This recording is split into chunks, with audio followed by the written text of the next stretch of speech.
তো বন্ধুরা এখানে দেখো শোল মাছ নিয়েছি। তো শোল মাছগুলো কেটে কুটে নিয়েছি। তো এগুলো রান্না করব। এখন মাছগুলো আমি ভালো করে পরিষ্কার করে ধুয়ে নেব। আসসালামু আলাইকুম বন্ধুরা, যারা কাছে পাশে দেশে বিদেশে যে যেখান থেকে আমার ভিডিওটা দেখছো বা দেখছো না, আশা করছি আল্লাহর রহমতে ভালো আছো, সুস্থ আছো। বন্ধুরা আমি তোমাদের ভালো আছি, সুস্থ আছি। অনেকদিন পরে একটি ভিডিও তোমাদের সামনে নিয়ে আসলাম। আমি অনেক অসুস্থ ছিলাম, তাই জন্য কোনো ভিডিও করতে পারিনি, কোনো কিছু করতে পারিনি। এখন একটু সুস্থ হয়েছি, তাই জন্য ভিডিও নিয়ে আসলাম তোমাদের সামনে। তো সঙ্গে থাকো, দেখতে থাকো, আশা করি ভালো লাগবে। তো চলো বন্ধুরা, মাছটা আমি পরিষ্কার করে ভালো করে ধুয়ে নিই। তো মাছটা কাটাকুটি তোমাদের সাথে শেয়ার করে নিই। তো যখন ধুতে আসলাম তখন তোমাদের সাথে শেয়ার করতেছি। তো মাছগুলো আমি এইভাবে করে পরিষ্কার করে ধুয়ে নেব। তো বন্ধুরা এখানে দেখো দুটো টমেটো নিয়েছি। টমেটোগুলো আমি ছোটো ছোটো করে কেটে নেব, কারণ এই শোল মাছটা আমি টমেটো দিয়ে রান্না করবো। আর এখানে হচ্ছে ধনেপাতা। তো ধনেপাতাগুলো আমি বেছে নেব, কেটে নেব। আর এই যে এখানে টমেটো আছে, টমেটো এখান থেকে আমি দুটো নিয়েছি। তো এই দুটো দিয়ে আমি রান্না করব। তো চলো বন্ধুরা এগুলো আমি কেটে নিই। তো বন্ধুরা দেখো এখানে আমি ধনেপাতাগুলো কেটে নিয়েছি, আর এখানে দুটো টমেটো কেটে নিয়েছি ছোটো ছোটো করে। আর এদিকে বন্ধুরা মাছগুলো আমি দিয়ে পরিষ্কার করে নিয়েছি, নিয়ে এখানে পানি জড়ার জন্য রেখে দিয়েছি। এখন চলো রান্নাটা বসিয়ে দিই। তো বন্ধুরা চুলের মধ্যে বসিয়ে দিয়েছি পাতিল। আমার পাতিলটা গরম হোক। তো দেখো এদিকে আমার পাতিলটা গরম হয়ে গেছে। এখন আমি দিয়ে দিচ্ছি তেল। এখন আমার তেলটা গরম হোক। তো বন্ধুরা আমার তেলটা গরম হয়ে গেছে। তো এখন আমি দিয়ে দিচ্ছি দেখো বাটা রসুন।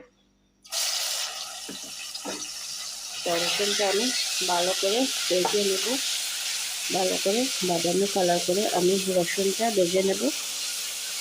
যতক্ষণ পর্যন্ত আমার রসুনটা বাদামি কালার করে ভাজা না হচ্ছে বন্ধুরা, ততক্ষণ আমি সেটা ভাজবো।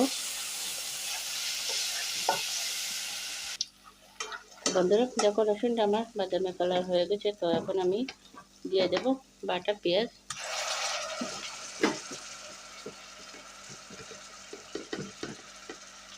তো পেঁয়াজটা আমি দিয়ে দিয়েছি।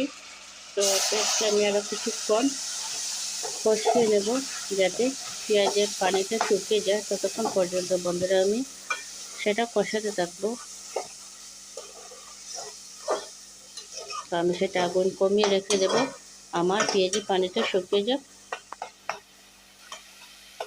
যারা আমার ভিডিও দেখতে সব বন্ধুরা প্লিজ সবাই একটি লাইক করে দেবে। আর তোমাদের কাছে যদি আমার ভিডিও দেখে একটু ভালো লাগে থাকে, তাহলে প্লিজ সবাই আমার ভিডিওটা বেশি বেশি করে শেয়ার করে দেবে।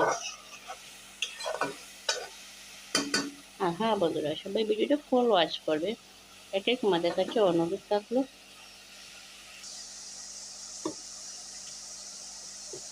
তো বন্ধুরা এখন দিয়ে দিচ্ছি দেখো আধা চামচ হলুদের গুঁড়া, 1 চামচ মরিচের গুঁড়া, সামান্য একটু ধনের গুঁড়া। তো গুঁড়ো মশলাগুলো আমার দেওয়া হয়ে গেছে। তো এখন আমি মশলাটা ভালো করে কষিয়ে নেব।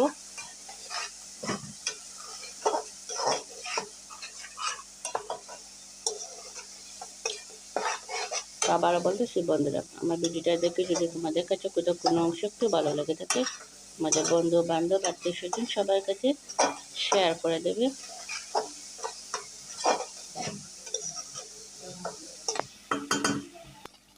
তো বন্ধুরা দেখো মশলাটা আমার কষিয়ে নেওয়া হয়ে গেছে।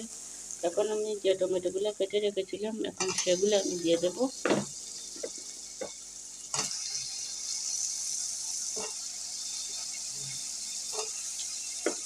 তো টমেটোগুলো আগে দেওয়ার কারণ হচ্ছে বন্ধুরা কিছুটা গলে যাবে, না হলে সেগুলো আস্তে আস্তে থাকবে। তোমরা চাইলে সেটা আস্তে রাখতে পারো, আর আমি সেটা একটু গলিয়ে রান্না করব। আমি গলিয়ে রান্না করে মাছ দিয়ে খেতে আমার কাছে ভালো লাগে, তাই আমি এইভাবে রান্না করব। তো এর জন্য আগে দিয়ে দিলাম যাতে একটু গলে।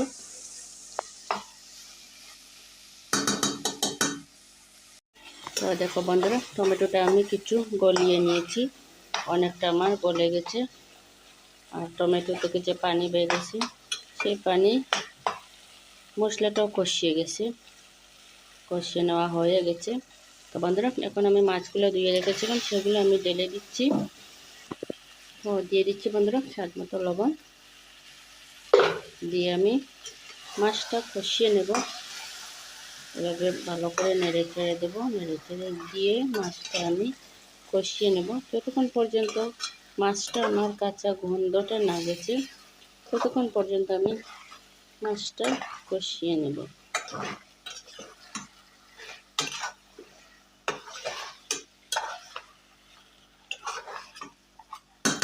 সেটা আমার নেড়ে চেড়ে দেওয়া হয়ে গেছে বন্ধুরা। তো সেটা এখন আমি আগুনটা একটু কমিয়ে দিয়ে ঢাকনা দিয়ে ঢেকে রাখবো।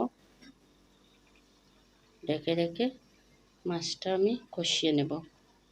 তো আরও কিছুক্ষণ পর আসলাম বন্ধুরা, এসে ঢাকনাটা সরিয়ে দেখতেছি আমার মাছের গন্ধটা চলে গেছে কিনা। অনেকক্ষণ আমি কষিয়ে নিয়েছি। মাছের গন্ধটা চলে গেছে। তো বন্ধুরা, এখন আমি পানি দিয়ে দেব।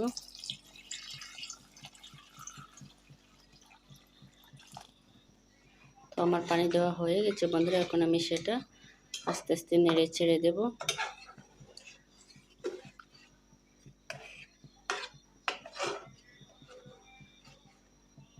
তো সেটা আমার দেখো নেড়ে ছেড়ে দেওয়া হয়ে গেছে। এখন আমি সেটা ঢাকনা দিয়ে ঢেকে দেব। সেটা হোক বন্ধুরা, ঢাকনা দিয়ে ঢেকে দিলাম। তো বন্ধুরা, ঢাকনাটা সরিয়ে তোমাদেরকে দেখাই যে আমার তরকারিটা বলক এসে গেছে। এই যে দেখো, তো সেগুলো আবার ঢাকনা দিয়ে ঢেকে দিলাম। তো বন্ধুরা, এখন আমি এখানে কয়েকটা কাঁচামরিচ ধুয়ে নিচ্ছি, ধুয়ে নিয়ে এখন আমি কাঁচামরিচগুলো দিয়ে দিচ্ছি, দিয়ে আবার ঢাকনা দিয়ে রেখে দিচ্ছি। বন্ধুরা, ঢাকনাটা সরিয়ে নিলাম। তো দেখো আমার তরকারিটা হয়ে গেছে। এখন আমি ধনেপাতা দিয়ে দেব। ধনেপাতা দিয়ে আমি সেটা নামিয়ে নেব। 5 মিনিট রেখে দেবো ঢাকনা দিয়ে রেখে, তারপরে সেটা আমি নামিয়ে নেব। তো আমার তরকারিটা হয়ে গেছে বন্ধুরা, এখন আমি চুলাটা অফ করে দেব, দিয়ে নামিয়ে নেব।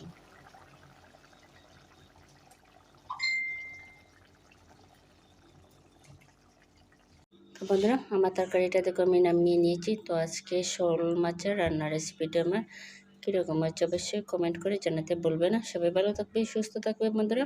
আজকের মতো বিদায় নিচ্ছি, আবার তোমাদের সাথে দেখা হবে কোনো নতুন একটি ভিডিওতে। আল্লাহ হাফেজ।